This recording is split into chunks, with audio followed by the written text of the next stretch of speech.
Karen, Todd, Tim, Rick, and myself. And a special And guest. that's 5 out of 8.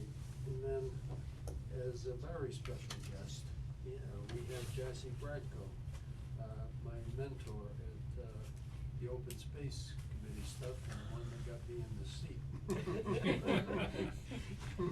And he still speaks highly of you.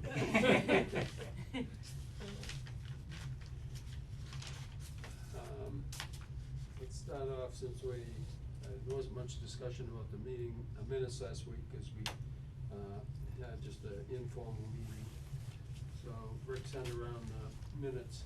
The only little nit that I would have on that, there was a comment in there about what was submitted by Maddie was in-depth or detailed or something, and maybe I would call it high level, it's not detailed, but. I think I said thorough. Thorough, yeah. Well, she did her research. Oh, what, on the different spots? Yep. That need work? And how to do it. Yeah, I guess.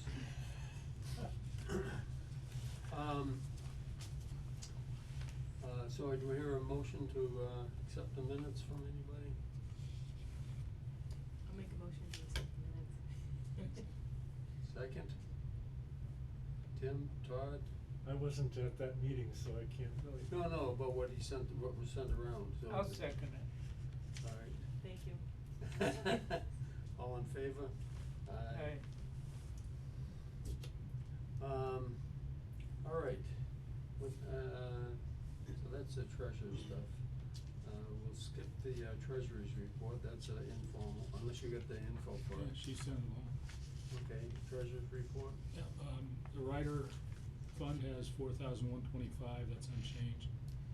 Hubbardston Preservation Trust has $18,332, also unchanged, and the donations account has $389.04, which includes the donation from East Quabbin Land Trust. Okay, good. All right. What I would like to do is jump to the sand pit development proposal status, and we go on those classes stuff. I can give you a little bit of update on that. I sent around a copy of the proposal to folks. And I also did, and the status of it is that the proposal was sent out probably a couple months ago, and the responses were due yesterday. And I did, I get feedback from Nate, relative to the status of the activities, and then what was happening next, and also to confirm our spot on the proposal review activity, as well as any ongoing support during the project execution, and the project is just plan development. And the response from Nate was, so far we've received this, and I received this yesterday, they had received one proposal total, and the deadline for a submit proposal, and that was at probably, I don't know, 9 in the morning or something. The deadline for proposal receipt was yesterday at 4, so any other proposals would have come in the 5-6 hours between when he sent that note and the end of the day. And then relative to what happens next after he gets any more proposals in, and what will happen if there's only one proposal. I guess he'll just review that one proposal just to make it sure it's a valid proposal. So there will be a proposal review team. So once the proposals are in, we will establish a review schedule and keep you updated on timing, structure, etc. And then I had also asked the question, okay, well, what's happening after that? Because in the proposal itself, there's not a lot of detail relative to concern for environmental aspects, trails, open space, et cetera. And so the question was, will there be any kind of an ongoing team, once the proposal has been awarded relative to working with the contractor? In the proposal itself, it does call that there will be at least one open meeting to get inputs from anybody in the town, and then also, definitely interface on some sort of a regular basis with the planning board. But my question to Nate was, well, will it be, a working group other than just the planning board working, with whoever wins the proposal, the contractor? And his response to that, AKA my second question, as the selected contractor develops the plan, there will be an opportunity for a working group or advisory team to help monitor and guide the process. We'll discuss that structure further once we finalize the selection. So there will be an opportunity, for that, that working group to continue to interface with the contractor, to help guide the development of that plan. And so I skipped at the beginning, the proposal is for a contractor to supply a development plan for the land pit area. And I know Jassy had very specific, or concerns about what happens up there, and it is a major aquifer area. There's a portion of a state forest up in northwest section, I think, of the area, and there's at least one endangered or rare species up in that area, which, I don't know, maybe Jassy knows the answer to the question. So it had something like NEHSP or something, Yeah. 39. It's priority habitat, I don't know what it is, you have to reach out to, NHGSP they're pretty cagey about, Yeah, about because giving that information out. Tim, Rick and I at our last group meeting for land prioritization, we're trying to find that without any success. Right. And the only thing we figured was that it might be a relatively closely guarded secret that not anybody has access to, because if people know that there's a rare turtle or this and that in that area, that it might invite people to go try and capture that rascal and sell it or Right. something. That's what I've always heard, it's to protect the. So I think you need to be on a Yeah. need to know list in order to be, so obviously a list exists somewhere, Yeah. but it's not publicized. Right. But at any rate, comments from anybody? Jassy, you wanna chime in here, or Yeah, can I come up here and come on up? so. You're an honorary member. Thank you. Emeritus. She is that.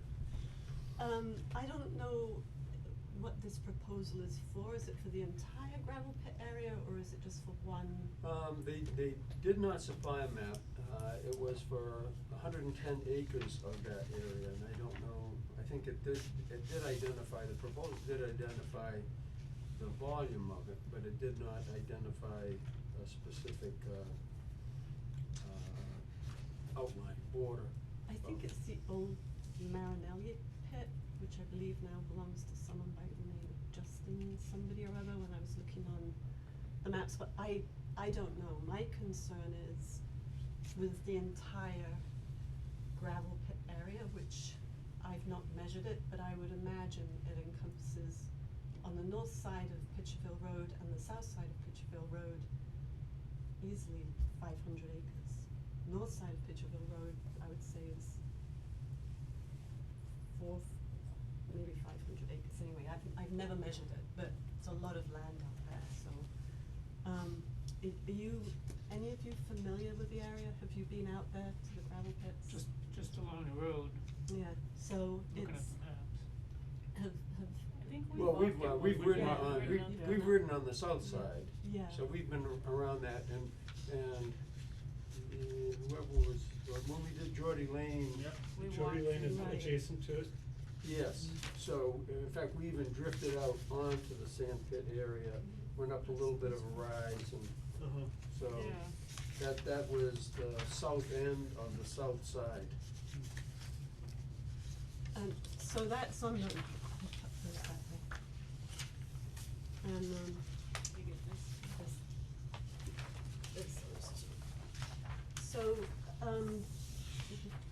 why I was concerned about it is this whole area for years, as long as I've lived in town, has been gravel pits owned by pretty much the same owners. And, they've been hauling gravel out of there for decades. And now the pits have all played out, and all the owners, at least one owner has sold, and when one owner sells, the others are probably gonna follow suit. And it's an area that's ripe for development because it's all gravel. So it would be easily developed, and it's got access to 68 and everything else, and it's a huge area.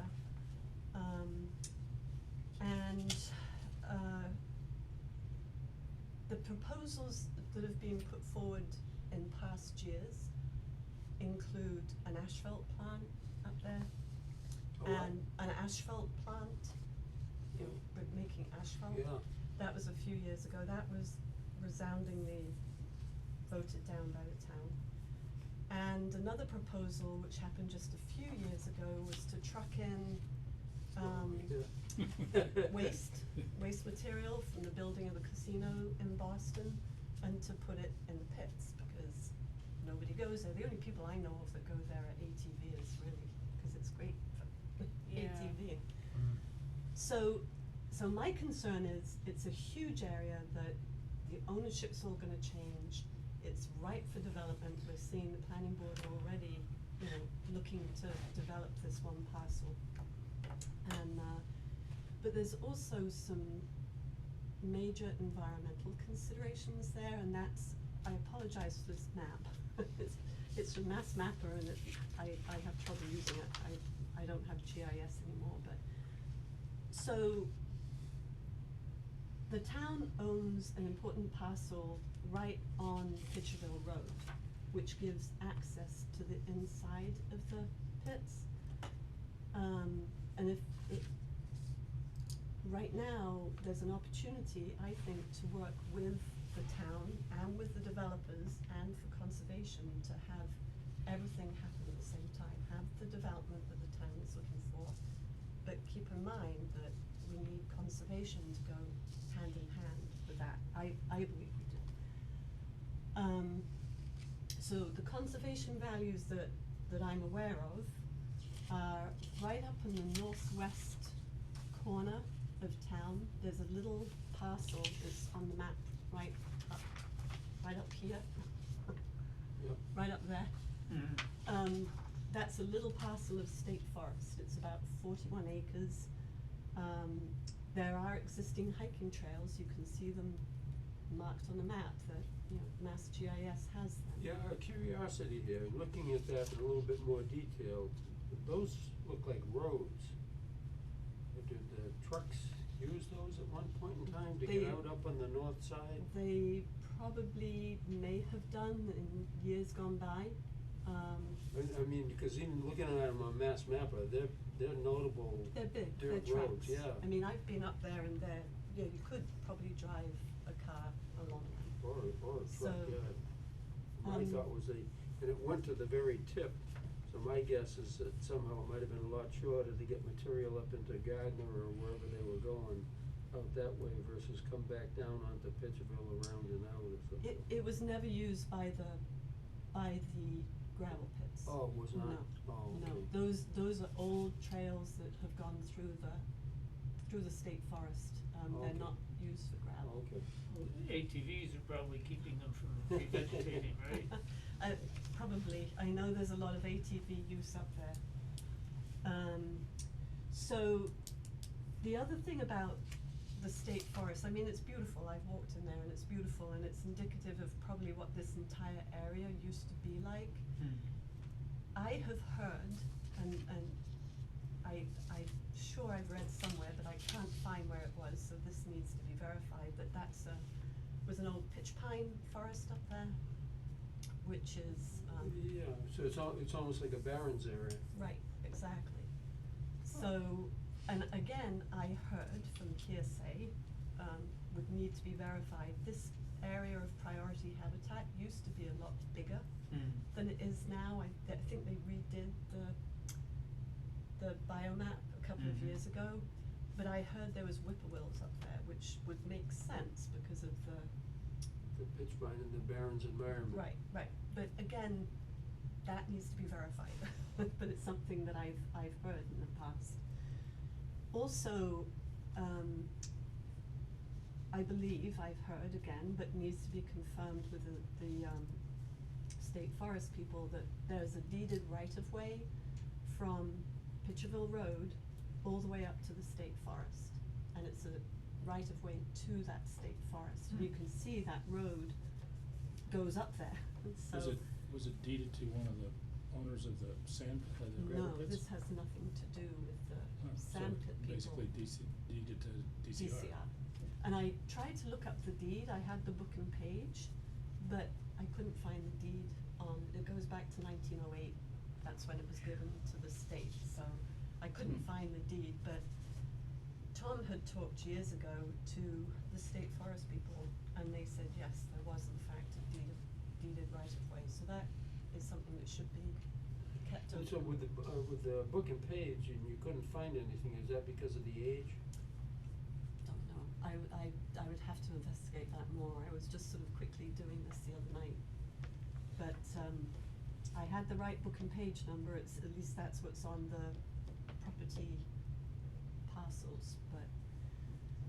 So that's the state forest. Then, almost right next to it, there's one parcel in between, it's almost where that priority habitat area is. And it doesn't show on GIS, which is interesting, but I did find the deed for this. Mark Dimmick has a CR on his portion of land, map 3, lot 7, and I did find that conservation restriction, and I remember when that happened, when he put that on there. That wasn't, I mean, it was maybe 10, 15 years ago. Where is that on this? So it's almost in that area of priority habitat. Okay. And who is he? Mark Dimmick. He's a big landowner up there. Yeah, he lives up there. He used to be a developer. He may still well be a developer. He used to be on the planning board. I've known him from years ago. When we did the Rainbow's End playground the first time back in 1990 or something, Mark stepped up. It was all volunteers who built it, and Mark stepped up and said, I'll supervise everything. And he was great. So I've known Mark for quite a while, for many years, but, And so he put a CR on that, or he owns a lot of that land, but he put a CR just on that one chunk. I don't think he owns a whole lot, but he lives up that way. About where is this land? I think it's right in this area. Right in this area here? I have to check this doesn't show the lots either, I couldn't get the lots to show, but it's map 3, lot 7, and you can see the state forest is map 3, lot 10, so they're very close. So, so there's that, And that's where the priority habitat yes, is as well? right in that area. And if you look just over the Templeton town line, right in that priority habitat area, there's also the Templeton Brook Wildlife Wildlife area. Management Area. So Yep. there's conserved land up there already, which could sort of serve as an anchor on the north. Yeah. And then down south, if you go south of Pitcherville Road, all the way down to the Geordie Lane Conservation Restriction that you all know well. Yep. That's sort of the southern boundary of the gravel pit area. So that's almost like, the southern sort of anchor of conservation land, if you will. Now connecting those almost is the Hubbardston Brook, which runs almost that whole length, and it doesn't show up very clearly on here sort of comes out of the aquifer. But the Hubbardston Brook runs into the Otter River, it's headwaters of the Otter Yep. River. And also, and perhaps most importantly, is there is a huge aquifer there, a very important aquifer that provides a lot of groundwater for people in Hubbardston. So there's a lot of development, especially if it's gnarly development with like, you know, asphalt plants, for example. That could really have an effect on that aquifer, so that's really something that needs to be considered. There's a myriad of vernal pools all in that area, and there's also trails. You can see some trails almost following the brook. Oh, this, yeah, I'm just looking at Mass Map, all the stars are vernal pools? Vernal in it? pools, yeah. Wow. Oh, wow. Really? Yeah. Certified vernal pools. Do you know the story of the vernal pools in Hubbardston? Why we have so many? You know the story of that? I think Katie told us that at one of our meetings. They're everywhere. And then lastly, there's a little bit of cold water fishery, and I was really surprised to see this. If you look at Bent's Pond on the east side of 68, the dark stream coming out of that and joining up to the Hubbardston Brook is actually cold water fishery. I was really surprised. I wouldn't have thought that was there, but that's what GIS What do you mean by is. that, cold water fishery? It means it's good, clean, clear, cold water suitable for species like trout and there's not so many of those. They need to be protected. You use the term fishery, E-R-Y. Yes. Now, what is the connotation of it being called a fishery? I think you could go in. I mean, there. I would have thought that a fishery would have been a place where you raised fish. That's No. a hatchery. Yeah, no, you can chuck your rod in and hook a trout. What is it, Tim? A hatchery? A fish hatchery, the fishery just means an area that's suitable for That fishing. there's a lot of fish that spawn there. Yeah, well, it's cold water fish Yeah. specifically, but Yeah, they they need trout, that et cold, cetera. right. Yeah, whatever So else might be. shady streams and things like that. So, those are the conservation values that I think are real important, that, I think needs to be considered, because I envision in the future, this entire area, because it's so unbuilt, and I'm not saying undeveloped, because a lot of it has been mined, so it's not undeveloped, but it's a huge area of unbuilt land, and if that's built out to its capacity, it's gonna greatly change how this town is. It's not gonna be the same Hubbardston that we know. And I'm not against development here, cause I know there's gonna be development in there, but what I would like to see happen, and that's why I've wanted it in the open space plan all these years, is if there's development, I would like to see these conservation values protected. And I think what I picture, and I've not been out there really to explore this further, it needs a lot more exploring, is you could have a conservation area that sort of encompasses all of those conservation values, almost running from Geordie Lane conservation area to the state forest, providing a nice wildlife corridor, hiking trails, and if you've got a housing development with 100, 200 houses in there, they're gonna need a place to recreate, to walk their dogs, to, you know. So, that's how I feel like we can work with the town, with the developers, to accept some development's gonna go in there, but conserve what I consider to be really important conservation values. So, and I don't know, cause I'm not sure exactly where this parcel lot is that they're talking about right now. I'm not sure where it lays out in this area. But if it's the Marinelli pit that I think it is, it encompasses Would you say a parking lot? Marinelli pit, the Marinellis Oh. were a family that owned a big gravel pit in this north area, which is the one I think they're developing. I could be wrong about that, but, and it would be worth paying attention to those values as they come up with a development plan. So, What are, and maybe Tim could have a comment on this. What, Tim's a forester, by the way. I don't know if you know a little bit about Tim's background, but he's our guru here. When you go on a walk with Tim, you get quite an education, and yeah, it's fun. I'd love to. The only problem with that is you have to drag him along. Cause you get They stuck, get behind. like going for a walk with a bird up. Yeah, okay, He gets behind talking to people like me that wanna know what's going yeah, on. yeah. When you have things like a significant aquifer, I would think those would get some significant recognition and protection relative to what happens above them and around them. I would hope so, but you gotta have people who are paying attention. Oh, no, I to those understand things. that, but, I think the legal protections Yeah, for that. aquifers are pretty limited. What do you mean by that? I don't.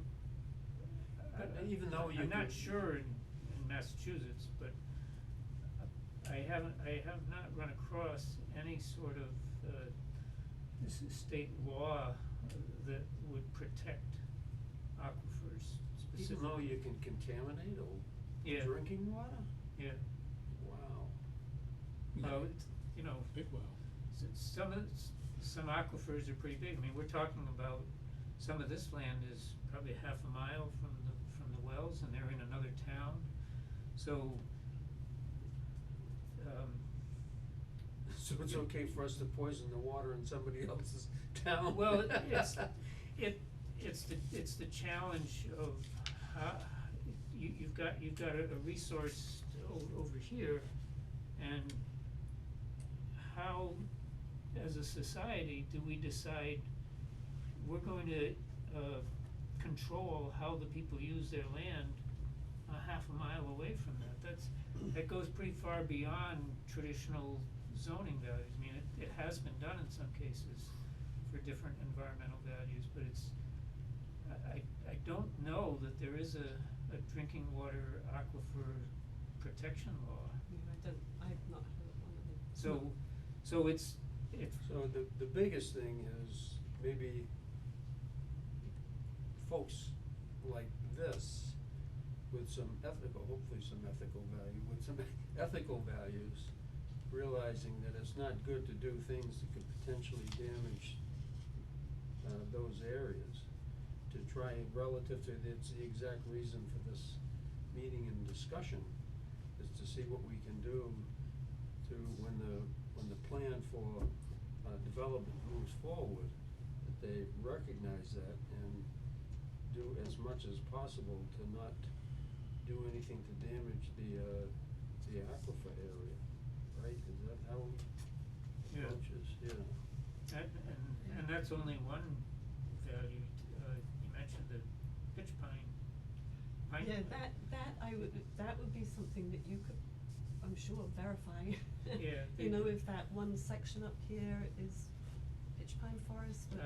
I'd love to go up and check that out. Now I know there's a right of way there, I can get there. Yeah, and there's a road, you can walk right to it. Yeah, You can yeah. walk right to it, it's easy to get there. It looks like a moonscape until you get to that forest. Yeah. And then it's Yeah. beautiful, it's just beautiful. Well, the Mass DCR has been jumping through hoops, bending over backwards, working very hard to restore, sand plain, pitch pine type Barrens forests. areas, yeah. Some of us were on that walk down at the Berry Plains. Yeah. And they're doing other work up Yeah, and to north of that. Yeah, and Steph and I have been to the one over in Hardwick, there's a big Barrens Yep, area over yep. there. And they're- A muddy brook. Yeah, they've been trying to do it in other places too, and so I would think, particularly since there's already a piece of state forest there, the Mass DCR might be interested in preserving that, protecting it, and allowing it to, I mean, it looks like a moonscape, but that's kind of the habitat that pitch pine trees and some of the butterflies and other wildlife that inhabit these pine barrens prefer. They can tolerate the extremes of temperature that's in those areas, and that gives them a competitive advantage over some other species. So anyway, so you've got the aquifer value, you've also got the pine barrens type of value. And then as you mentioned, Cold water fishery? the neighborhood, if, you know, as more residential development happens, it'll be a valuable open Right. space for people to use, and the fishery, sure.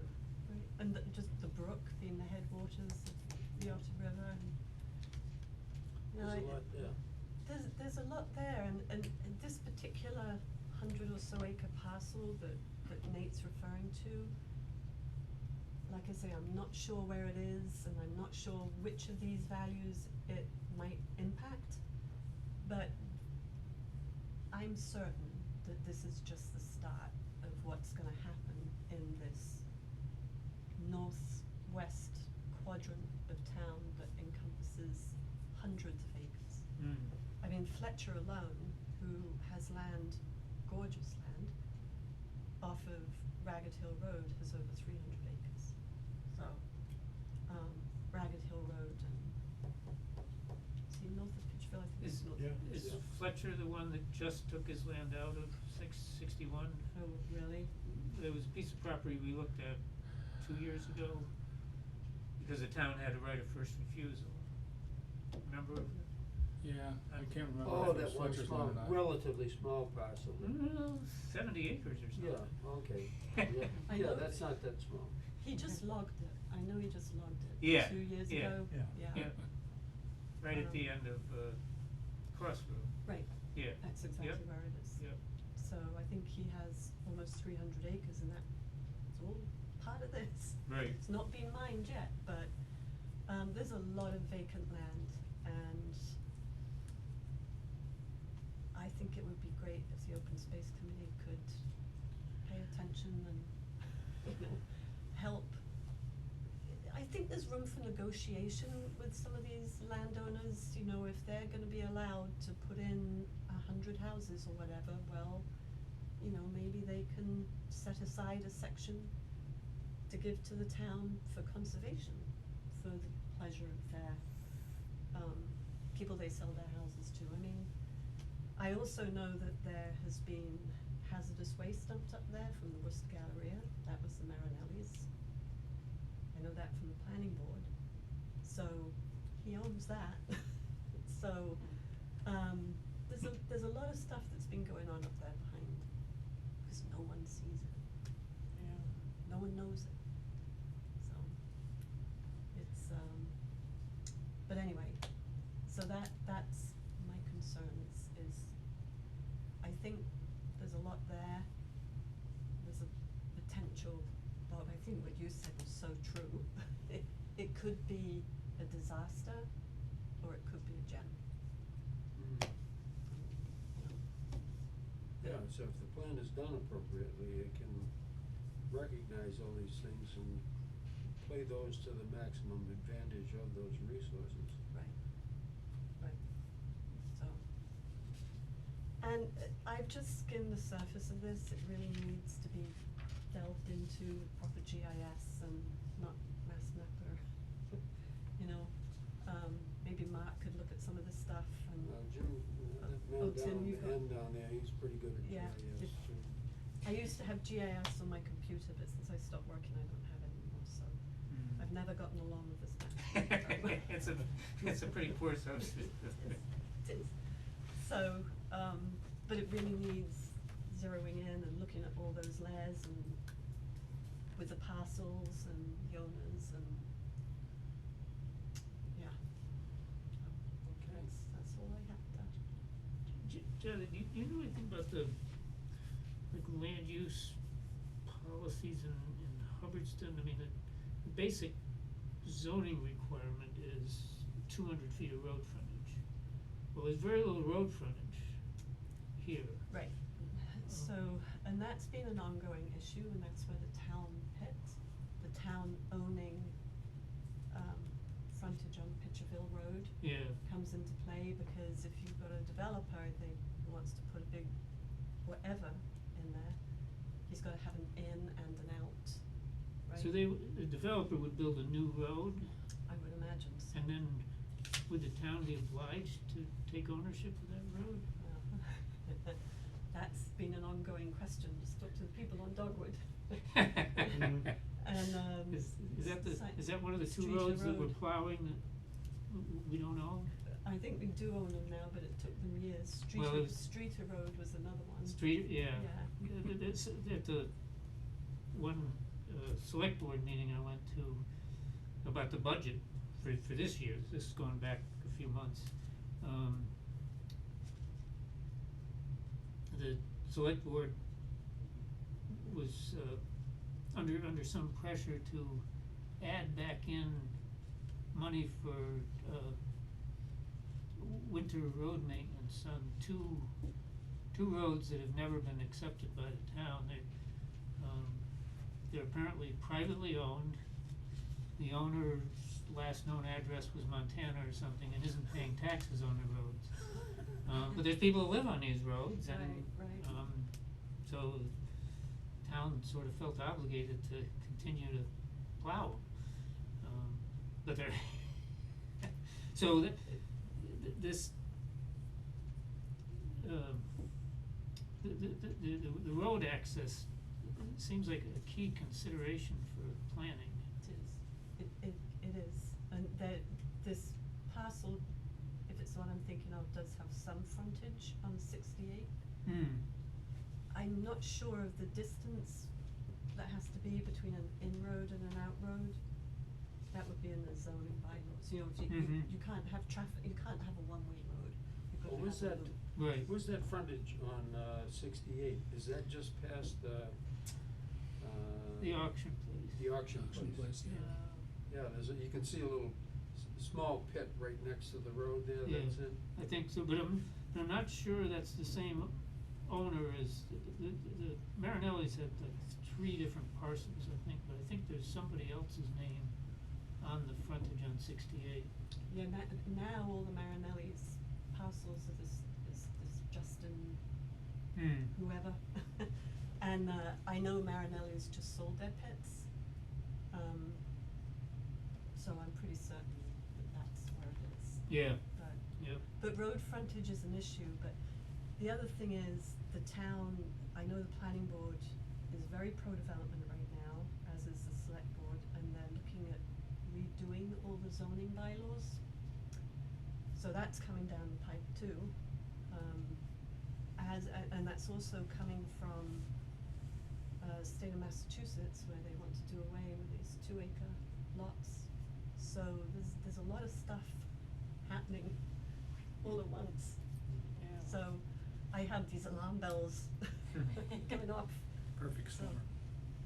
yeah, it's this area will be developed. It's just a question of what that development's gonna look like and how it's gonna benefit or hurt Hubbardston. Do you have ideas in your mind of places that have done similar things to what you're talking about, where they conserved some nice land? I know I've come across that at some of the open space committee meetings that we. That's a good question. Well, where they've so I'm actually going to a walk with North County Land Trust, with Emily from North County Land Trust, at the Keys Conservation Area in Gardner. I don't know if you've ever been out there, but that was going to be a subdivision, and if you go in there, it's all the roads are all laid out, some of them are even paved. The subdivision never happened, and so they mined it for gravel. So the Keys Conservation Area looks very much like sections of the gravel pit. It's all sandy soils, used to be pitch pines up there. And it was donated in the end by the bank to North County Land Trust, and they've done a study and they've gotten grants. They're gonna reclaim a lot of the grasslands to that sandy grass. And so the talk on this March 15th would be great if any of you wanted to go to that. Is all about how they're gonna reclaim this sandy gravel pit area to native grasslands, which are so rare right now.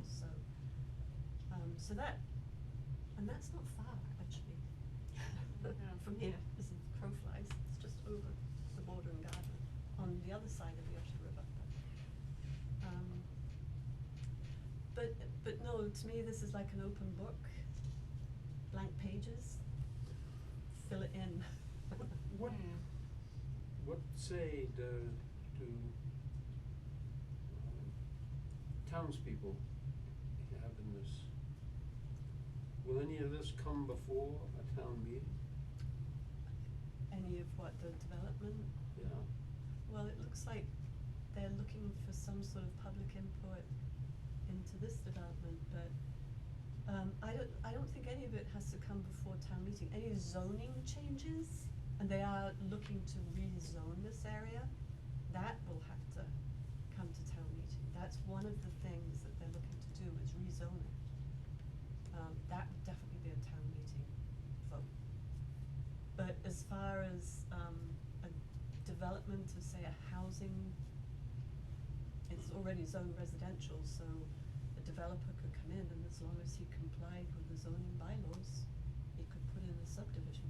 We've not had any subdivisions in Hubbardston for 20 years or so, because we had a rate of development bylaw, but that's gone. So it's ripe. It's really ripe for all of this stuff. So that's my concern. That's why I'm asking all of you to just pay attention and, you know, think about it and give your input to the town, and if you hear plans like this coming up, then, you know. Well, we'll have, you know, just talking to Nate, we'll definitely have a seat on the proposal review group, as well as this ongoing working group that will interface with the planner. That might do a little bit of help on the front end anyway. Mm-hmm. And if you can, lots of times, if you can control some things at the front end, what goes into that plan, that can have a huge impact on the overall result of Right. development, because the plan's accepted, and that's basically what's gonna get followed, so. Right. And I don't know what they're planning. I've heard, you know, Hubbardston, never believe what you hear until you see it in writing, but I've heard 100 affordable homes up there. And I know in the past they've tried asphalt plants. I know they're desperate for more commercial property. So, could be anything. Okay. So, okay. Good. Thanks, Thanks, Lindsay. Jesse. Yeah. That's great, thank you. Thanks for this. This Information. gives us a good starting point. Yeah. On the list. Bob, since there is a piece of state forest abutting this property, is DCR got a seat at the table for this planning process that's going on? Not that I know of, but that's something that could be brought up, you know, in these upcoming imminent discussions. I mean, What about, is that in Templeton? the, probably the Water probably the supply? most interested group, because who most of these folks that run the Pine Barrens, I mean, the Barrens reclamations, Fish and Game. So, I know they ran the one down in Hardwick, and I think that's, is it the same group that is in charge of the one in Barry? Well, they- yeah, Cause I that's mean, a- cause the Fish and Game, they're the ones trying to bring back whippoorwill and maybe quail and other birds that and not necessarily whippoorwill so much as far as a game bird, but quail certainly is a game bird and whatnot, so. And again, don't quote me on that pine forest until it's verified that, you know, that kind I- of sandy soil is, pitch Right. pine is, Right, I grew up down the Cape and pitch pine were everywhere, so. just like that, it's just like that when you go out there. But So. if it's the pit on the south side of Pitcherville, that's being considered. Is it? I don't know. I thought it was on the north, but I could be wrong. But I'm not sure. if it is on the south side, then it's not abutting state forest land. So that seems like an important question to answer. Who is in charge of the state forest now at Wachusett? Is it still Denise? Do you know? Up here, Yeah. the rep, James He's McCarthy? fishing game. Oh, no, he's Fish and Game. Oh, State Forest? Yeah. Lonnie Fournier. She's relatively new. She came out of Boston. She was at, we had that Protect Your Land, working meeting, workshop, and, we had the three reps there. Lonnie Fournier was, Parks and Rec. James McCarthy was the, Fish and Game, and Felicia Bakay was, Watershed. Are you saying Lonnie? Lonnie, L-O-N-I, Fournier, Two N's. F-O-U-R-N-I-E-R. 2 N's? I'm looking.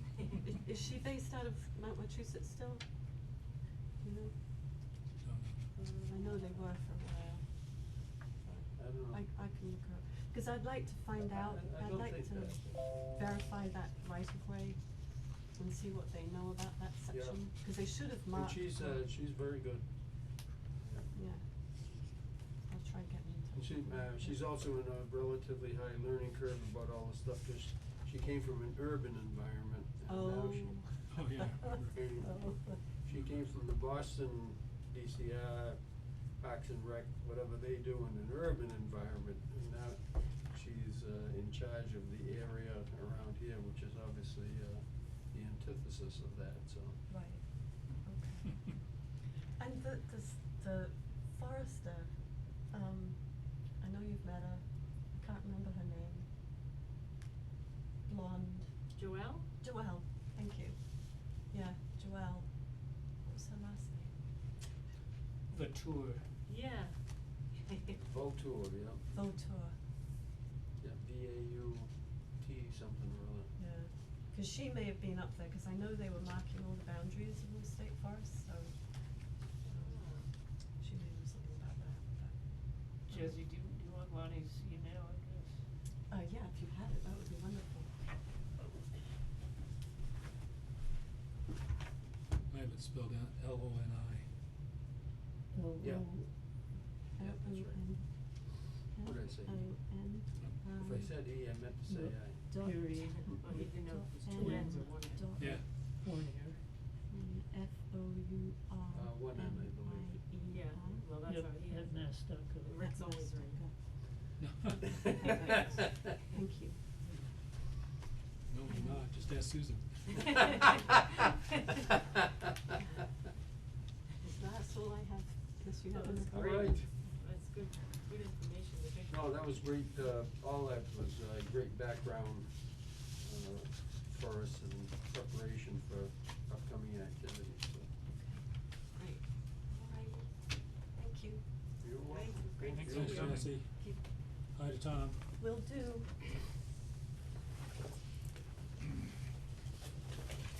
Think the snow is gonna go with all this rain? Oh my No. God. No. Or I should say all this ice. I was gonna say, yeah, as long as the ice goes in, Yeah. All right, good night, everyone. Good Good night. night, Good Nancy. evening. Okay. Go back to my.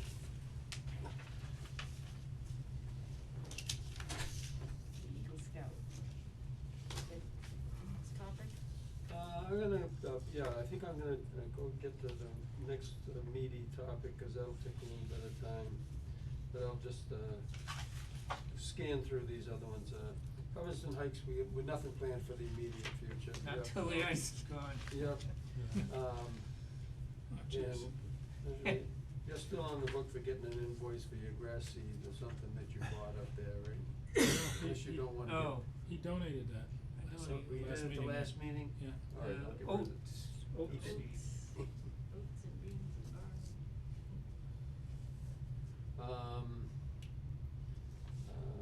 Time priority group, I'll skip over that.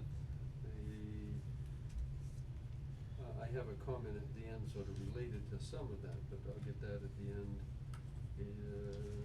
The open space plan, Mark does have an update, as I commented at the informal meeting, and he couldn't make this one, so he'll bring that to our next regular meeting, which we'll schedule at the end of this.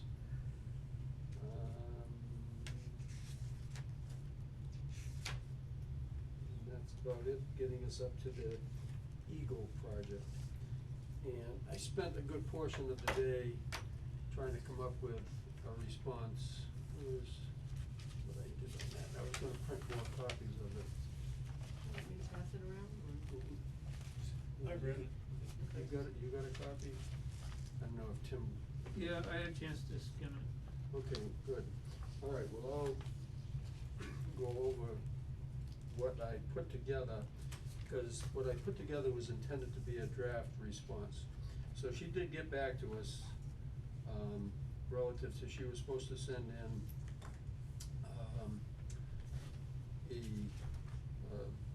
more detail on what she had planned. Well, the one paragraph, was what was sent in. So it's gonna be a bog bridge 2 to 3 feet wide, and, no specific location identified. Oh, I thought there was. What? Oh, I thought she did say, a swampy area at the Canesto Brook Trail. Yeah, but there's several of those. Oh, okay. And it was only, one, I identified, it references only one. So it would be to do a bog bridge in one area, is to how I interpret it. Just on that, my recollection of the last meeting when we were discussing it, everybody kind of agreed on the one, on. Right at the base of the. Right at the base where it goes up the hill. I think we all were. That's what I nodding heads. pictured in my head when I read Say this, that but. again? The boggy area where, right before you head up on, behind the chimney. Where there's a little pond. There's a and- pond, there's a running Tunnel. stream. Yeah, I Across there. wouldn't call it boggy, it's where a stream crosses the road. Right. Yeah, that was when I read this, that was what I pictured, but. Yeah, the when we were spot. talking last time, I thought everybody said, yeah. Is that just before you have the steep section on behind the chimney? Yes. That's not Canesto Brook. No, we're talking about, Oh. the trail that she was talking about at the meeting was behind the but that's chimney at- trail. That's on behind the chimney at that point still? What she sent in, I mean, I just copied what she sent in. Oh. My proposal is to build a bog bridge, in a swampy area on Canesto Brook Trail.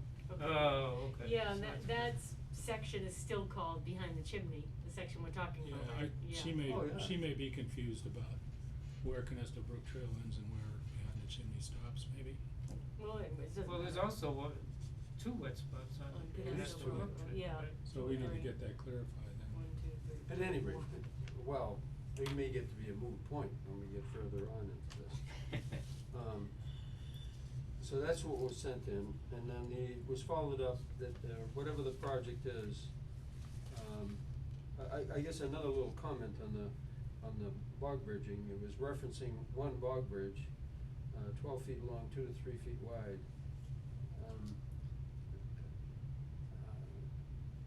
Those of you involved with Eagle Scout projects, that seems like a relatively minor scope for an Eagle Scout project, no?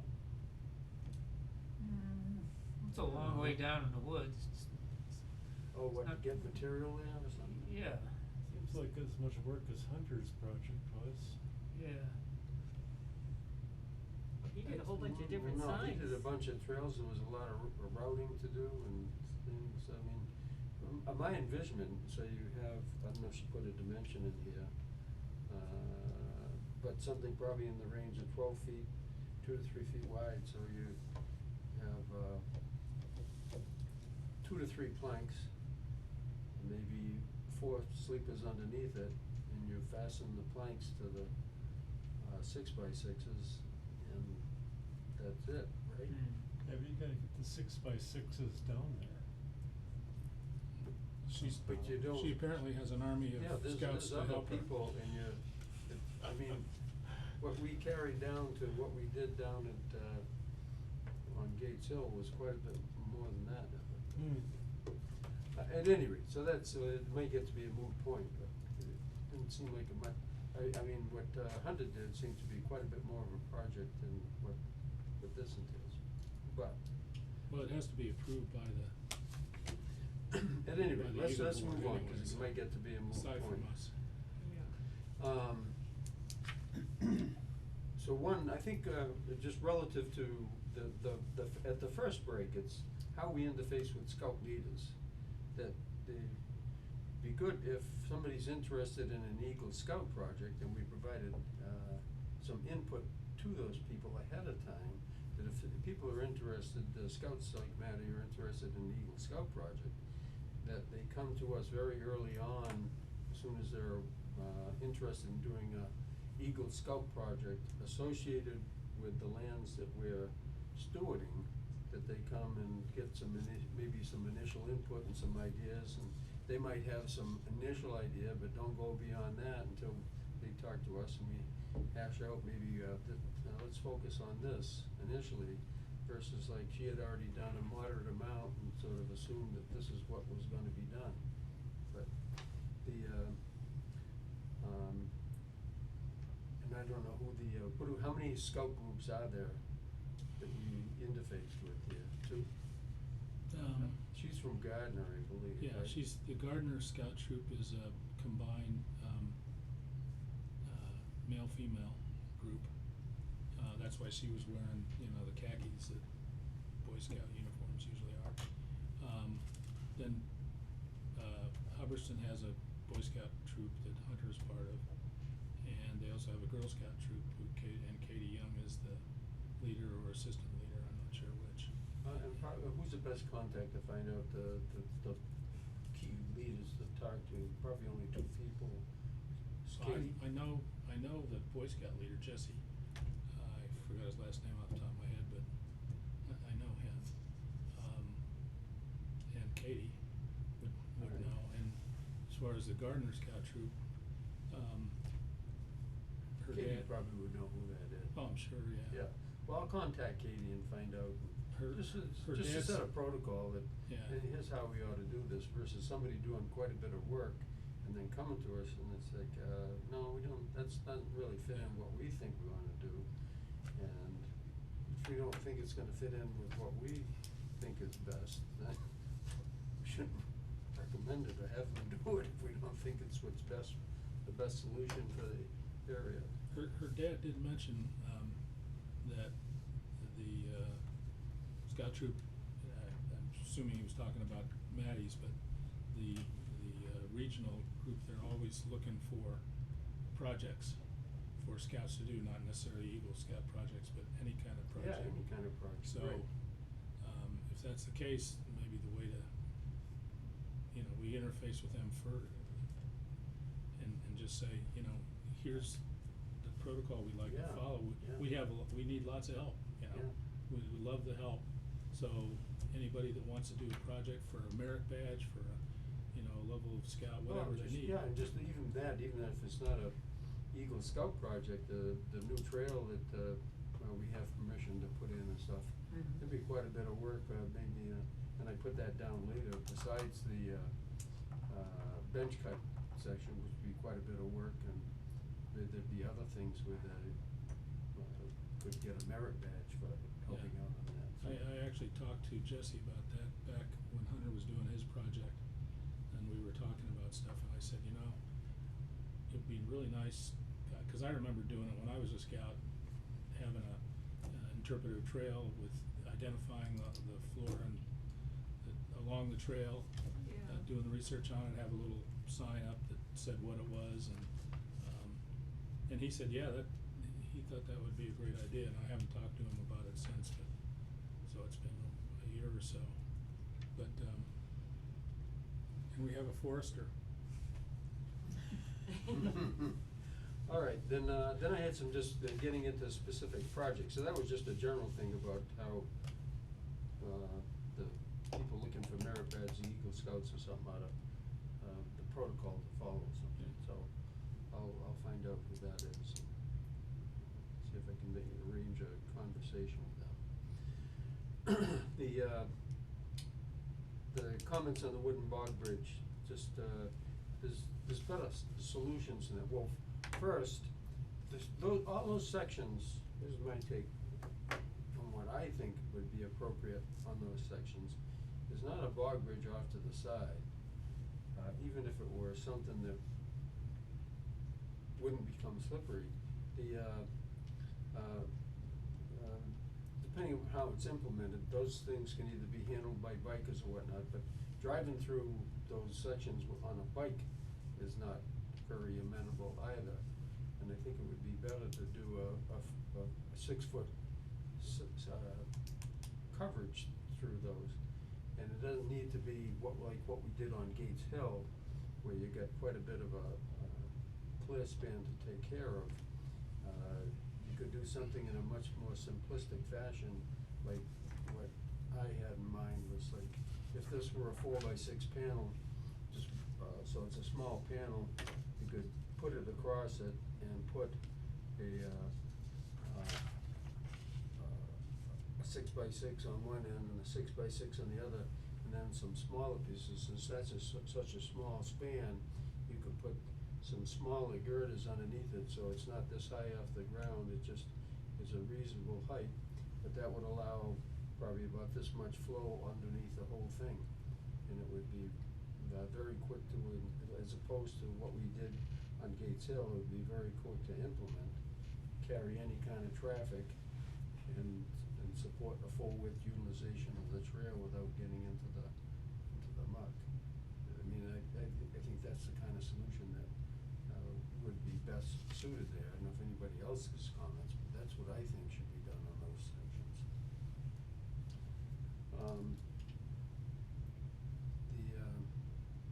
And then just the general utilization of wood. Steph and I just got through doing 6 bridges and 100 feet of boardwalk destruction and replacement on in Bolton. The same kind of deal. The wooden structures were failing and not very strong stuff. So all that stuff had to get cut up, and some of them were in pretty inhospitable down in the valley with a pretty decent pitch to get them out, and you had to travel at least a quarter of a mile to carry the stuff up and out of there, and it was quite a project just to clean the stuff out of there. So you have a maintenance issue, and in today's world, there's products like the FRP stuff, and there's other things like that, there's HDPE, so there's other solutions that are gonna last 100 years and not have the maintenance issues that wood has got. So that was just a little bit of background where I don't think wood is the right solution. Bob, you mentioned laying an FRP deck on girders that were sitting on 6x6. You mean a 6-inch FRP beam? So you don't have any wood? What did we use up there? What did we use? It's actually a 6x6 HDPE beam, so it's not a wooden beam.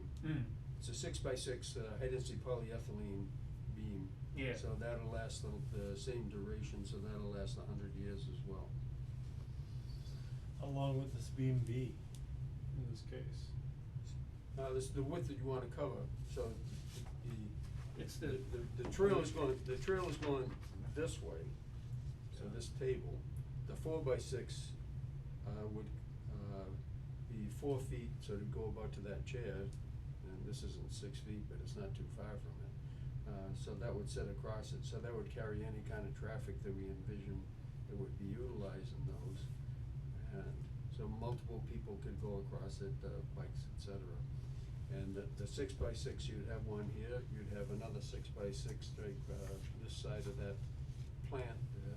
Oh, so The they're 4x6 cutting across now, the what- trail. you would need some support, Yeah. cause that grading is, a human could walk across that, no issue. But if somebody puts, more weight than maybe ought to be on it, in the middle of it, you'd probably have to put at least 1,000, 1,500 pounds into the middle of it, which is a very substantial load, but, so what I had envisioned, and I've got some up in the barn,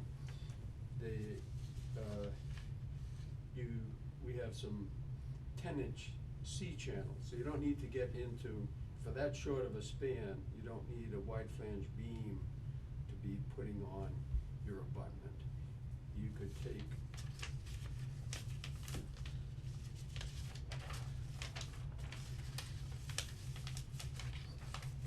a piece of 10-inch C channel, which is about 3 inches high, but it's a 1/2 inch thick, and then if you put just 4 of those short girders, so you'd have a 4-foot piece going from here, here, and here, and then that would reduce all your spans down to something really manageable.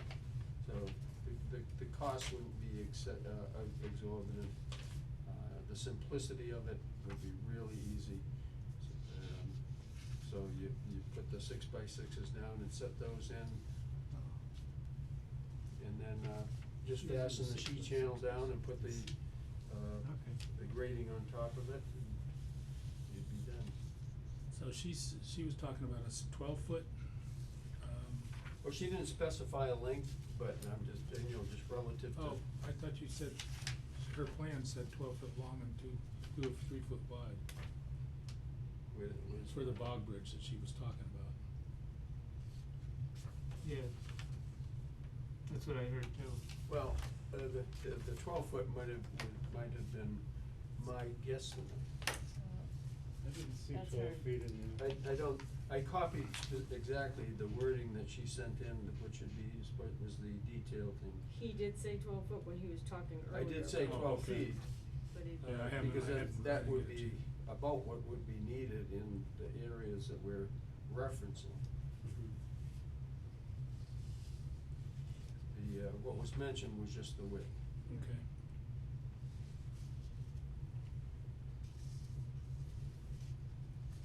But what you're talking about there, you're thinking in terms of 12 feet too? No. You don't even need that much. What you need is something there to cover the flow, and so there's a little bit of a dish. Right. And so this side of it, you might need to put something, some tracks, or just some stone on it as you lead up to that. And then you allow your passageway, the water flow stretch Yeah. isn't, that So wide. you're saying something 4 feet long, 6 feet wide. 6 feet wide, yeah, 4 feet long is right. 4 feet going down the trail, that would allow plenty of flow for any area where there is flow, and cover the vast majority of the mucky area. The widest mucky area that there is that section on, behind the chimney trail. Right. That's maybe about 8 feet, but if you provided an area, you don't have to do an 8-foot span to make a suitable solution to that. So you could have 4 feet where you could have flow underneath it, and then maybe 2 feet on either side of it, that Stone. you just put some fill in there, some stone.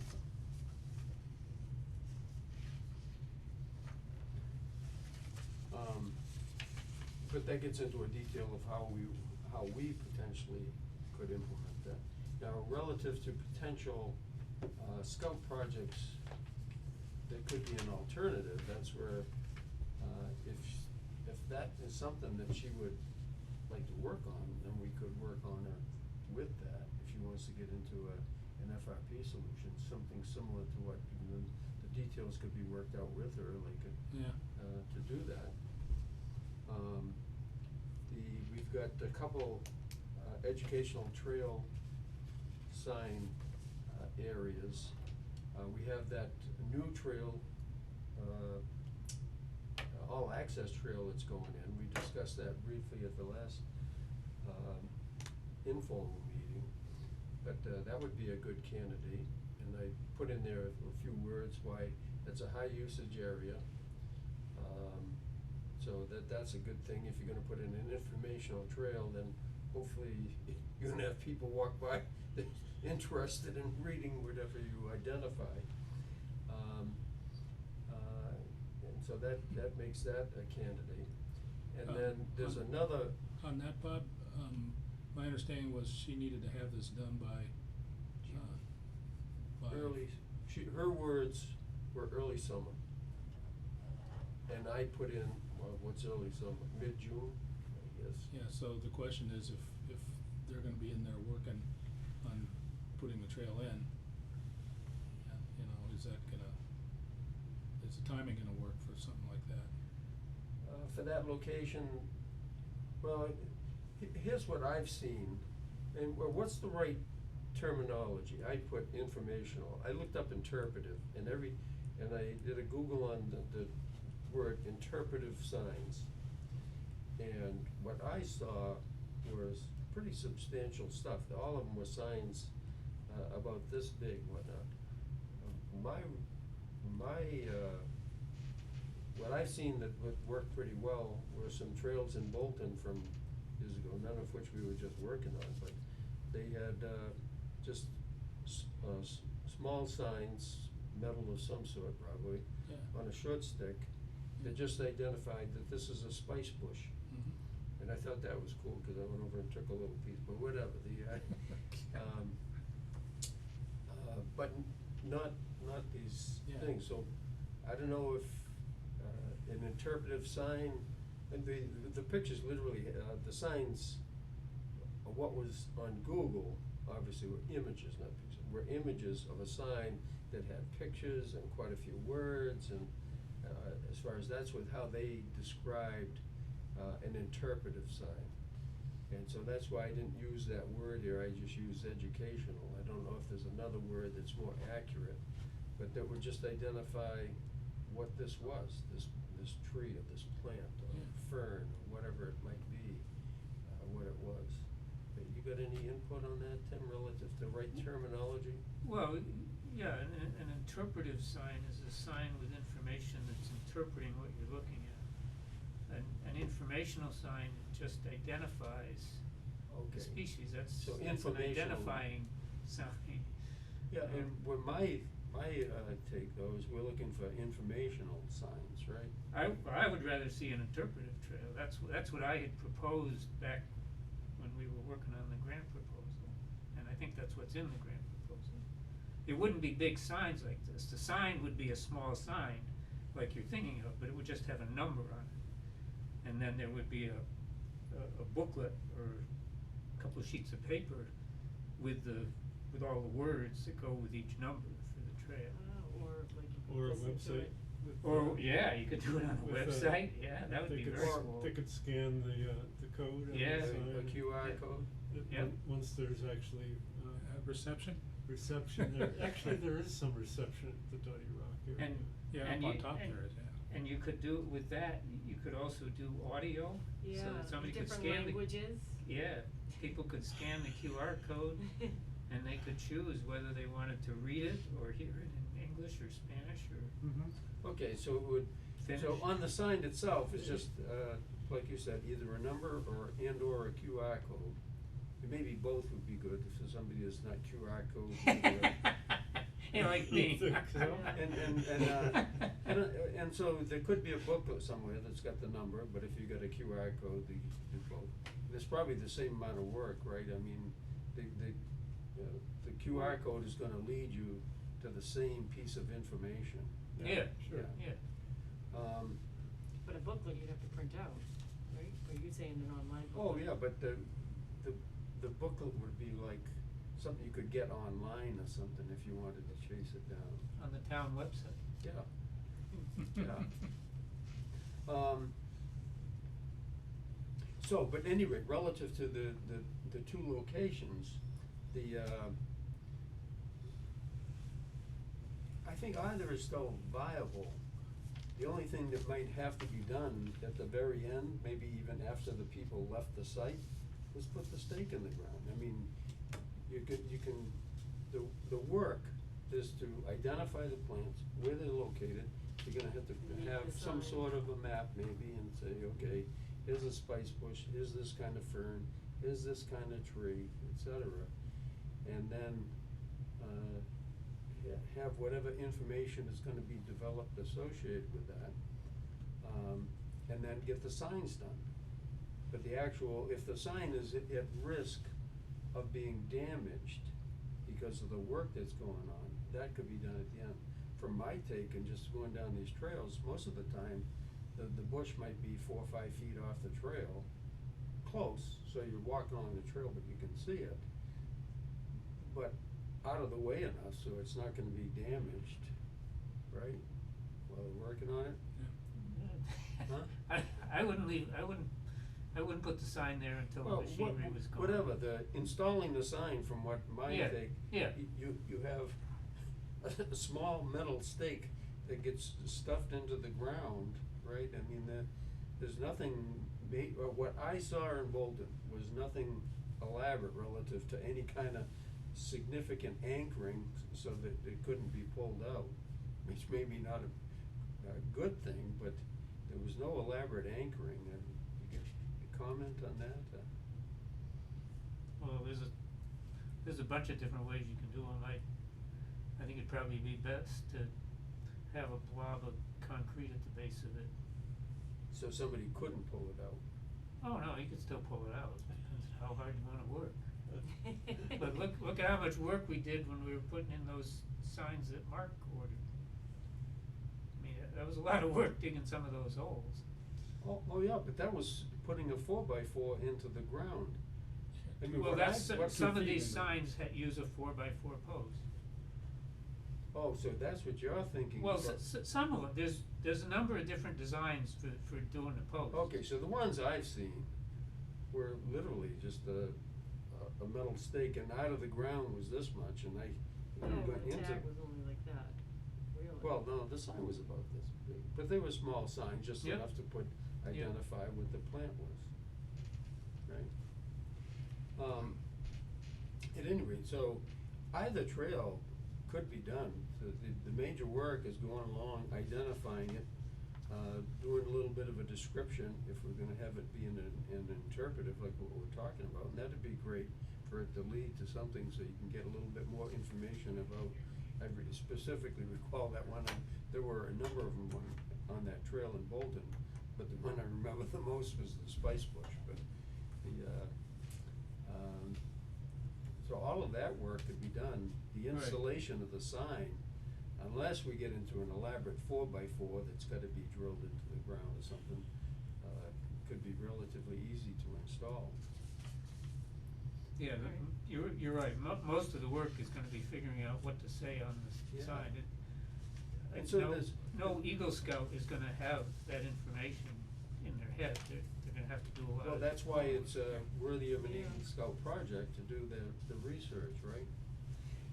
And then, just from going on the walk, my comment to Jassy about the guru that we got down at the end of the table here. Going along that walk that we took a year ago, not a year, cause it was nice weather, but when we walked along the field and we're identifying all the stuff going along the trail, is you and me, Steph, Mike, I don't know who else we had there, but Deb was there. Deb was on the walk. And then we walked, I think what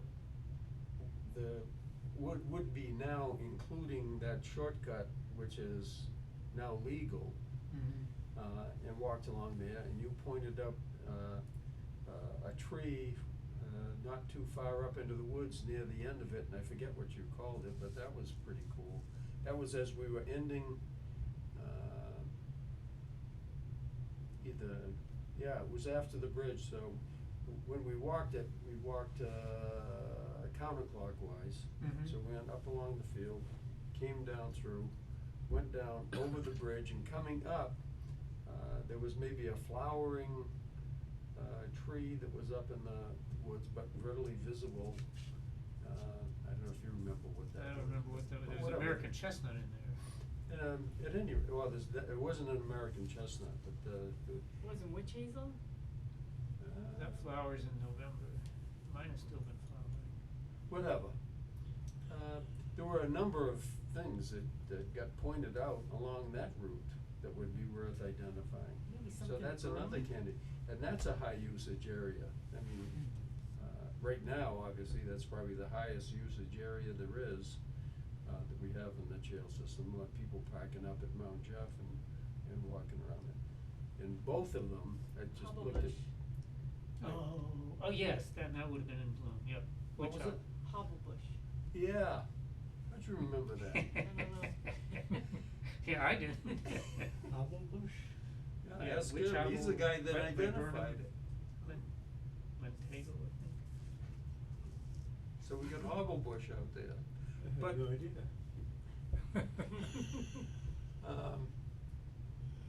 And then coming up, well, obviously there's some simple ones, but other people would be interested in it, like, black birch, so you take it and you take your thumbnail and cut across it and you smell it and you say, oh, yeah, that. That's a candidate, and both of them were approximately the same total length. Mount Jeff, I guess, to an advantage, it has, is a loop trail as opposed to, Malone Road, which is an out and back. But Malone Road has the advantage of, it probably will become a very highly used trail once it's in place and whatnot, so. But both of them would be candidates Yeah. for this. It'd be good to have them in two places. You know, you could, there's probably different species in both trails, so it'd be Right. worth identifying on both of them. So I don't know if there was anything else. Oh, then the last one, so what did I have as candidate project? That, the potential bridge, two interpretive signs, or interpretive signs in two different locations, pick one or the other.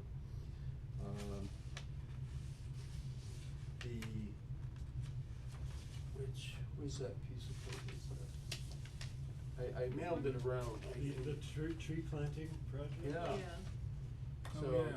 this woodland and watershed, recreation, regeneration pilot program, I sent that around once, I don't know if I sent it to everybody, but Mark got back to me on it initially, and he said, this would make a good Eagle Scout project. And I got in contact with Mike Downey, and he responded today.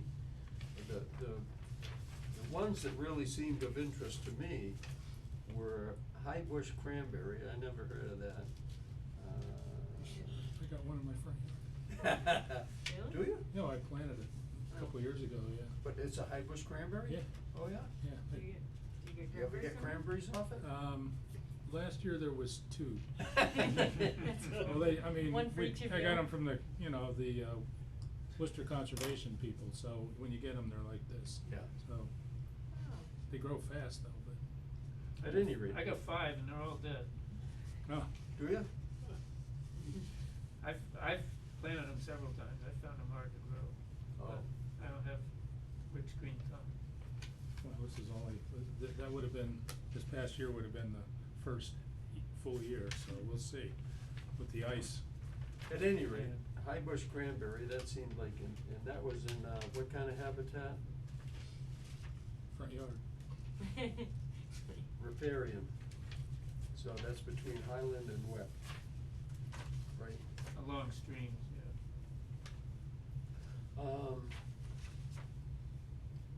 Yellow poplar, elderberry. Looking at elderberry syrup looks like an interesting thing to do. Steph and I found an elderberry bush right along the property line with Sawyer's, right between our property and his Wilbury field. And we happened to be doing it, and there were just tons of these black berries hanging off of it and whatnot. I found out what it was a little bit late, and we didn't try to make elderberry syrup, but elderberry syrup is supposedly really good for you. And red Oster dogwood. But at any rate, Mike Downey got back and said, all of the seedlings for the riparian wildlife and pollinators and upland, enriched planting, those were all gone. The only seedlings that, were left were the, lowland enriched planting. And we don't have any lowlands. Well, we do actually, you're talking about the swamp white oak and tulip tree? Yeah, Yeah, Where? at the eastern edge of the fields on Mount Jeff, just north of Malone Road. Or Eastern if edge. you're driving down Malone Road, Oh. Oh, just along that, yeah. right about where the Consider that field lowland? is. What's that? That's lowland? It's pretty low, some of it's pretty wet, there's quite a bit of multiflora rows, not so much you can't make your way through it, but it's starting to become overgrown with multiflora rows. And there's probably some red osier dogwood in there, I forget what else is in there, but it's too wet for Lance to hay it, and so it's slowly becoming Overgrown. combination of forest and, and there's Asiatic bittersweet starting to get established in there, so that's an area that I've thought about. It might be nice to reforest that. We, as you pointed out, we don't have a forest stewardship plan, and so I don't know what the plan is there. We've got other land that doesn't have trees growing on it, that we're either using for hayfield or for early successional habitat and mowing every once in a while, like the field that Rick and Steph mowed a couple of years ago at Malone. So and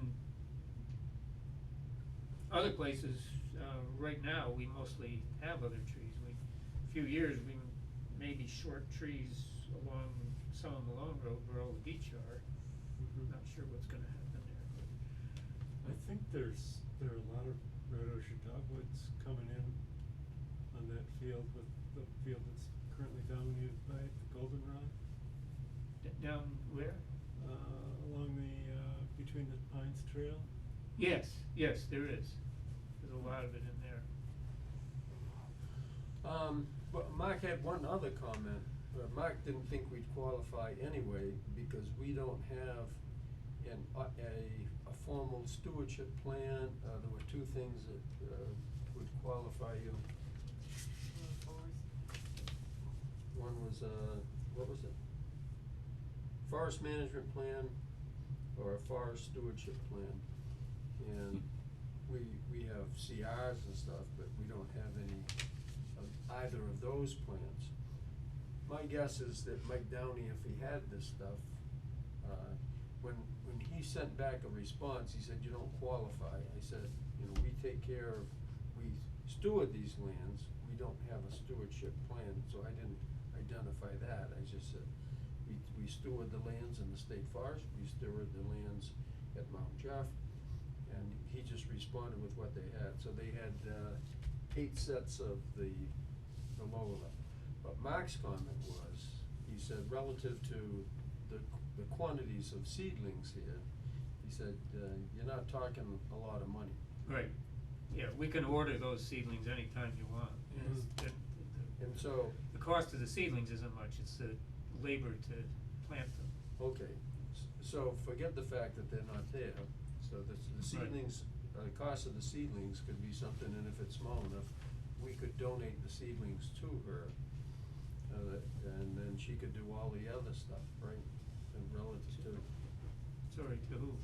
He's talking about, these are ideas that we can give to the young girl that, was looking to do an Eagle Scout. Oh, for an Eagle Scout, right, oh, Yeah, that'd be that was the cool. last Sorry, thing. I That didn't was- get the connection. Oh, Yeah. yeah, that was, yeah. Absolutely, that'd be That was great. the last thing. Mark thought it would be a good Eagle Scout project. Yeah.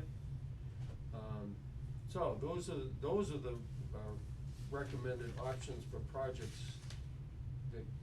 So that was the email that Bob wrote up. This was just a draft of what you were gonna send back to, Madeline.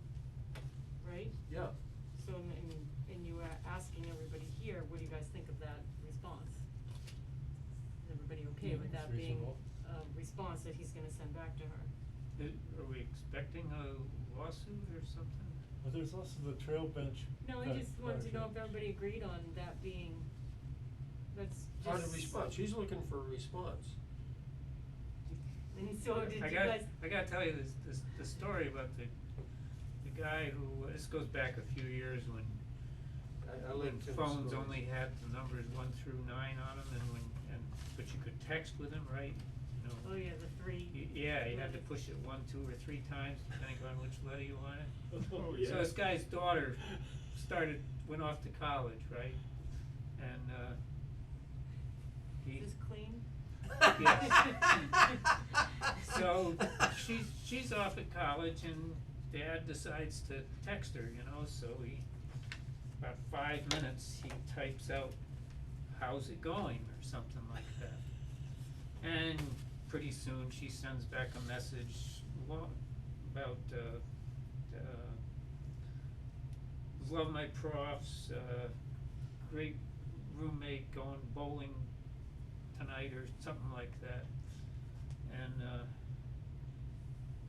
a couple days went by, he thought, well, I should try to impart some fatherly wisdom here and tell her a little bit about when I was in college. So he spends about 2 hours typing out this message that's 4 or 5 sentences or something, pretty long for text message. And she sends him a reply almost right away, just says TMI. So I think you could shorten the letter quite a bit. Okay, well, that's the kind of feedback, that I'm looking for. Should we just come up with here's our suggested projects, you know, with I could shorten the stuff all about the wood, et cetera, and just say, here's what we think is the suggested things. But keep the suggested things about like I have described in here. That sound all right? So Yeah. so you're saying to her, no, what you're suggesting here, what you wrote up, we've decided, no, we don't need that in our forest. Here are some other ideas. Is that? Well, what I'm getting? I'd be a little Yeah. bit softer in that, that it's But- not really fit within the context of what we think should be there. Yeah. So here's some suggested plans and let's talk about them. Were you thinking one of those things though is you could still do the bridging, but we'd want it to be with more modern materials, here's why. Under the suggested Yeah. plans, that was, Yeah. but So she still wants to do, yeah, if she still wants to that. do something on the trail, then we can do that. yeah. Which would be great. You did touch on it, but pretty lightly. One of the things I keep thinking about is just last week they had bad forest fires in North Carolina, just over the border from South Carolina. Yeah. It's not the kind of time of year when you think about forest fires anywhere, and there have been other places in the eastern part of the country, not just California and Oregon, where they had really bad forest fires. Well, here in Massachusetts last year, right? In Yeah. November, we had a lot of fires. The bridges that you're talking about, would be suitable for a firefighting unit with an ATV Yeah. to go across. Yes. So Or- I think, Ooh, I like and if that. somebody got hurt, for the fire department to extricate them, I don't know if Hubbardston has an ATV. Most fire departments have one, I don't know either. to transport somebody who's injured out of the woods. So ATV accessibility for emergencies, I think, is something Yeah. where we have a trail like Yeah. Canesto Brook It's wide. that's wide enough to accommodate them, we ought to make sure that we continue to enable them. In fact, actually, Canesto Brook, is that on our land? That's on the boundary between us and state forest, right? Well, it's on the boundary, but it's, The water- Most of Canesto Brook, I think, is in the state forest. yeah, it's in the state forest. So, I mean, they might, they might wanna have a harvest in there someday and drive heavy duty trucks down that road.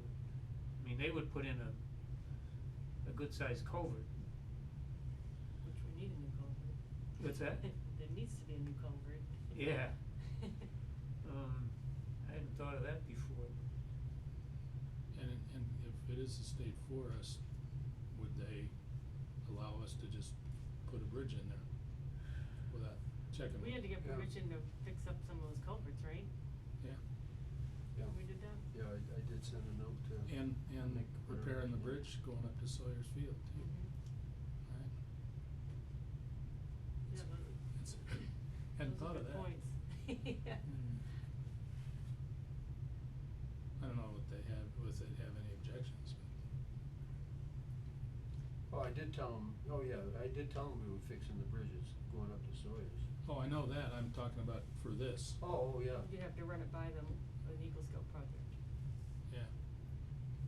yeah. Well, that would make it a more educational project for the Eagle Yeah. Scout, dealing with the bureaucracy of Eagle Scout.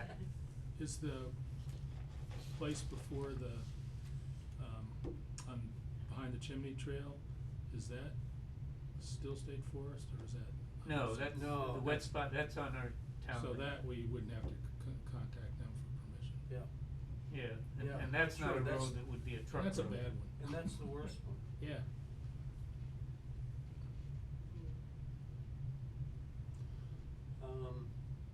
Okay, I'll update the, this one, the TMI one, and, send that around, and then I'll, send that out to her and invite her to our next meeting. How's that sound? Yeah.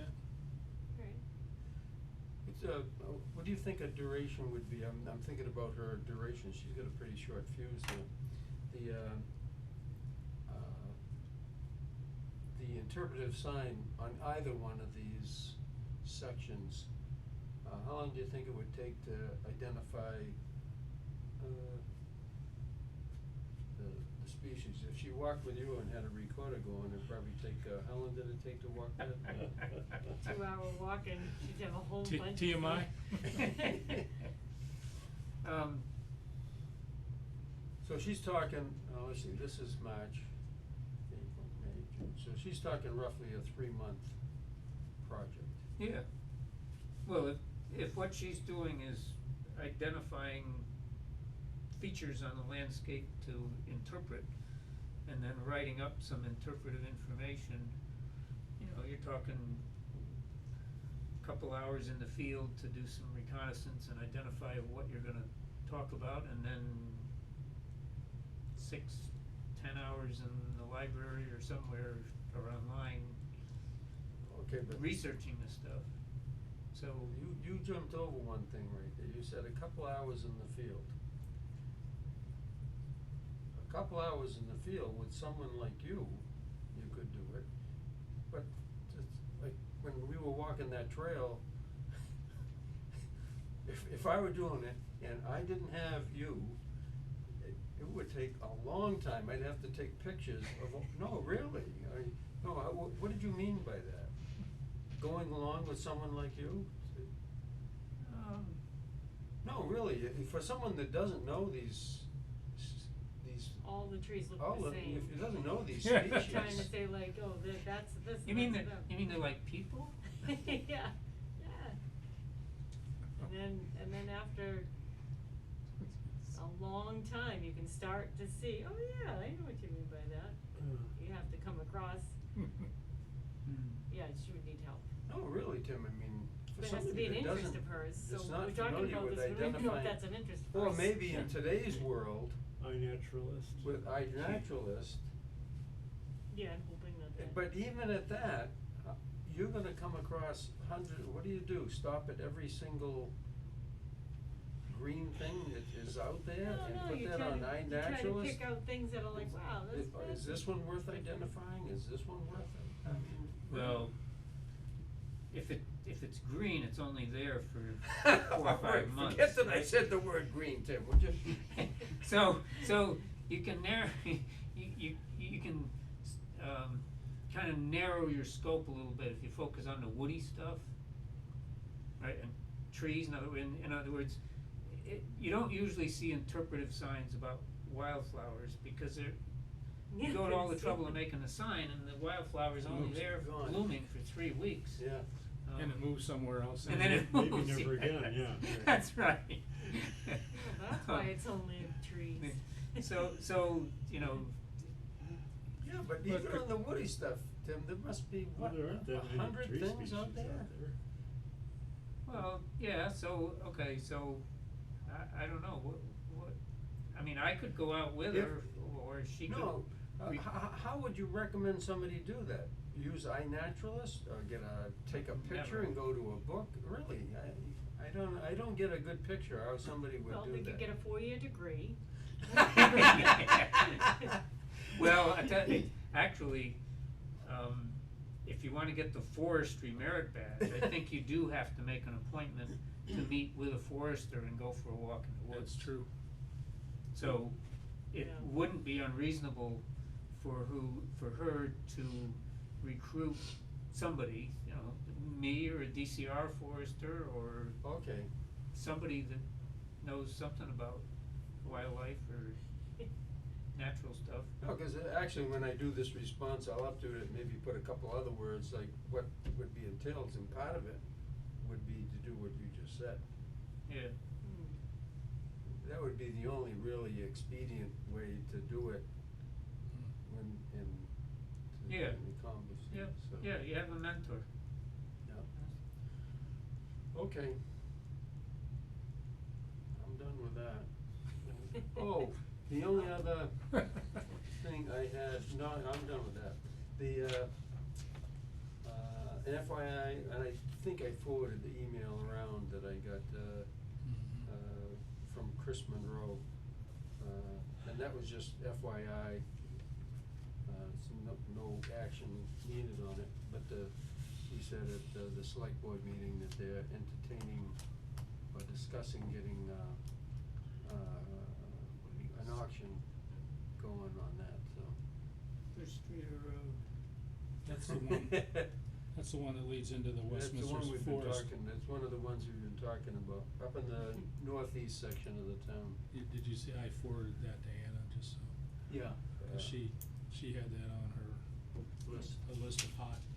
Yeah, I haven't gone over her document yet, but. Not much there, I mean, it's like 5 or 6, Oh. but 2 of them were hot, and I think that was So- one of them, and Vin Ritchie's was the other. Yeah, so that property scored second highest in our Right. conservation scoring Wow. process. Second highest. Yeah, it's, you know, it provides connectivity to other public land with trails on it, it has a trail.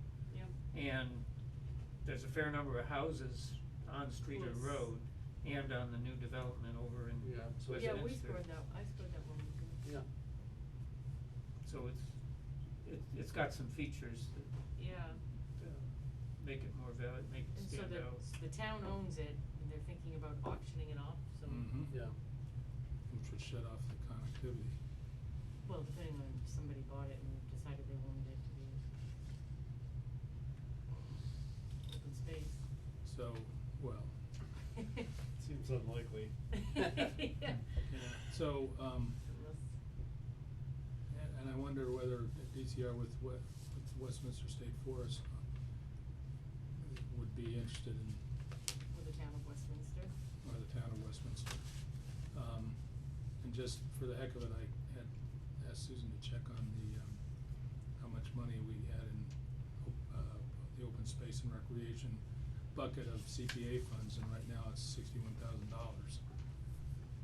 With 90-some thousand in the, no, maybe more than that, in the general bucket, so, and no projects have been brought to the CPC, for recreation, open space and recreation projects.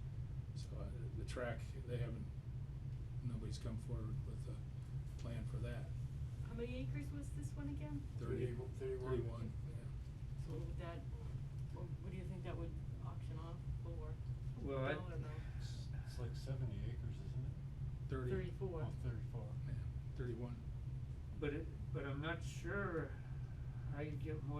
house in there? Yeah, we talked about that, cause the other way to access it would be the other piece of property, right? Yeah, well, you can't access it that way 'cause it's too wet. But, that's the only place where you have 200 feet of frontage, is on the other Right. piece of property. Unless they get a zoning, A variance? variance, yeah. Yeah. And the other piece of property, I don't think the town's done a, what do you call it, a title search or something on to establish that, no one else is entitled to claim it.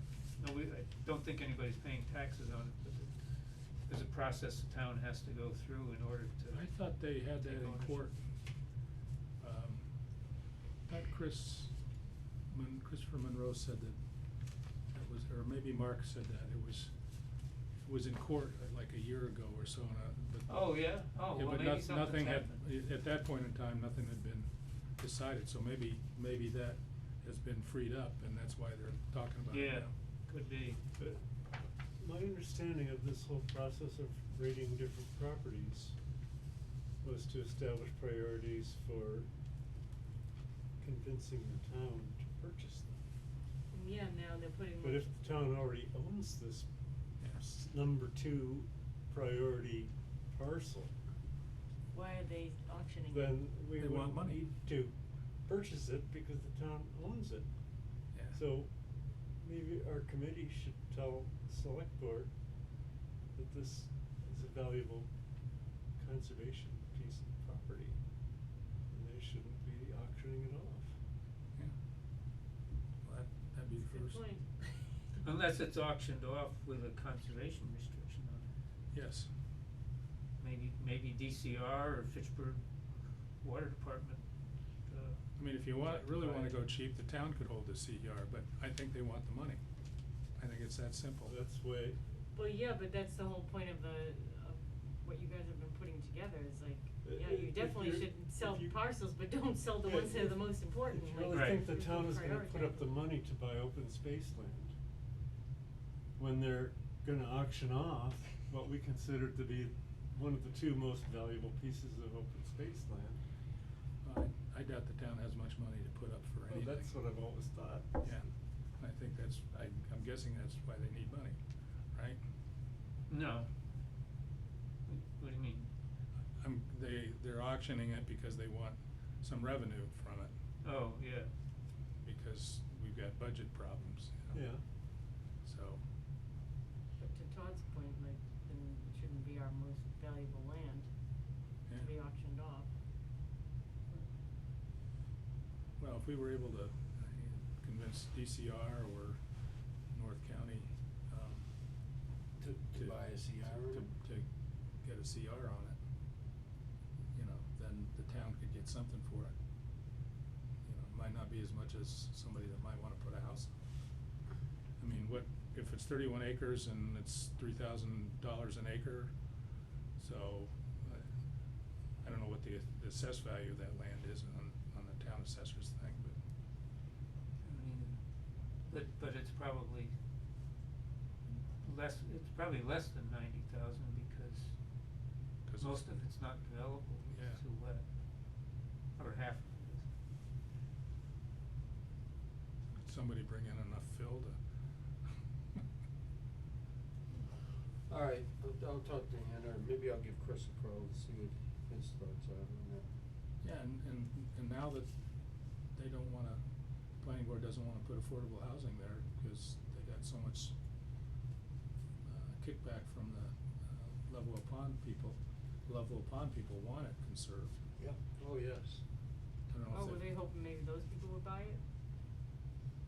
No, they don't wanna buy it, they want help conserving it. And I don't know if they got money to throw into the pot at all, but. But even if it's, if it's $90,000, even if it was $3,000 an acre, Mm-hmm. if it was appraised at that, I mean, that's not a lot of money for, No. To protect access to the Westminster State Forest from Hubbardston. probably oughta, I don't know, maybe watch the select board meeting and see what they were, how serious they are. And you heard Jassy say they're really at the trot on development, so, I don't know. Chris would probably know about that. Yeah, I was surprised he didn't put any comments in his email, he just sent along and said this is being discussed. Yeah. That was strange, cause he's been outspoken about it, so. Alright. I'm gonna go backwards, not for very long here, but, sand pit. Are you still interested in being just, on the proposal review team? Sure. Now, we may need somebody, so, Rick and I talked after the last meeting, he commented that he'd take the lead relative to sitting on the proposal review team, which sounds like it might be a pretty short exercise. I can't imagine they had too many more bidders come in the last 4 hours. But we may need, some support after that, once the award gets done, so. We can talk about that at the next meeting. When is the next meeting? Next meeting.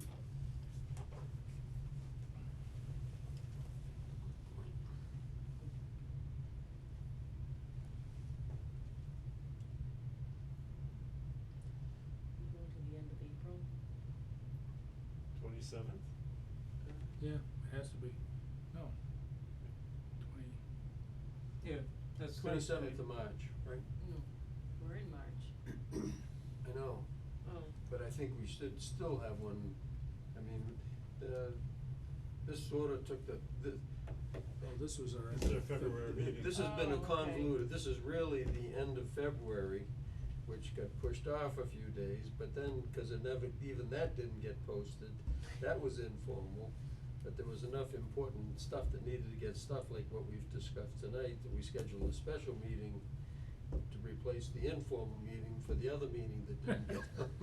Alright, so the 27th of March? Yeah, how's that, 27th of March? Yeah, I can't be here. I'll be out of town. Oh, Uh-oh. it's 2 people. Well, we can, weeks. how about how about the first, Thursday in April? Yeah, I'll be back then. What's the date with that? And the date is April 3rd. That's when I'm coming back, I won't be here either.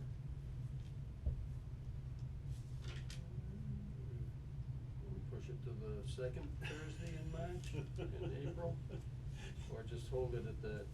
No, we might as well. I don't know. Well, then we'll be in the middle of April, so we're not gonna have 2 meetings in April, right? Well, maybe we'll just have one in April Yeah. then. How about April 10th? I'll be back then. That work for you, Tim? Yep. All right, and I'll send that note around to Mike and Mark, that's what we'll have to make. And Susan, you let Susan know?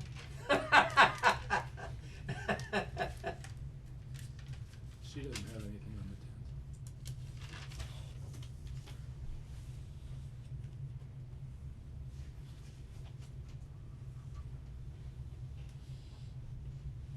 Move to adjourn. Second. All in favor? Aye. Aye.